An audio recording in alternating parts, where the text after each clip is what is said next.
Hello friends, company board LGS പോലുള്ള 10th level എക്സാമുകൾക്ക് ഒരുപാട് useful ആയിട്ടുള്ള PYQ ആണ് നമ്മൾ ഡിസ്കസ് ചെയ്യുന്നത്. ആദ്യത്തെ ക്വസ്റ്റ്യൻ നോക്കാം. ദക്ഷിണ ഭാഗീരഥി എന്നറിയപ്പെടുന്ന നദി. ദക്ഷിണ ഭാഗീരഥി എന്നറിയപ്പെടുന്ന നദി പമ്പയാണ്.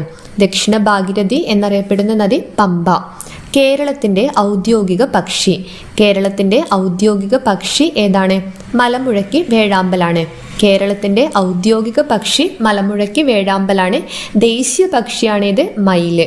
കേരളത്തിൻ്റെ ഔദ്യോഗിക പക്ഷി മലമുഴക്കി വേഴാമ്പൽ. കേരളത്തിലെ ആദ്യ വന്യജീവി സങ്കേതം.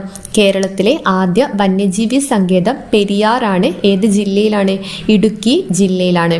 കേരളത്തിലെ ആദ്യത്തെ വന്യജീവി സങ്കേതം പെരിയാറാണ്. തേക്കടി വന്യജീവി സങ്കേതം എന്നറിയപ്പെടുന്നതും പെരിയാർ വന്യജീവി സങ്കേതം തന്നെയാണ്.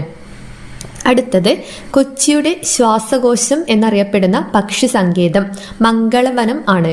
കൊച്ചിയുടെ ശ്വാസകോശം എന്നറിയപ്പെടുന്ന പക്ഷി സങ്കേതം മംഗളവനം. അടുത്തത് വിഴിഞ്ഞം തുറമുഖം സ്ഥിതി ചെയ്യുന്ന കേരളത്തിലെ ജില്ല.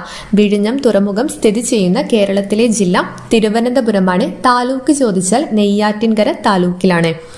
കേരള കായിക ദിനം. കേരള കായിക ദിനം ഒക്ടോബർ 13 കേരള കായിക ദിനം ഒക്ടോബർ 13. GV രാജയുടെ ജന്മദിനമാണ് ഒക്ടോബർ 13.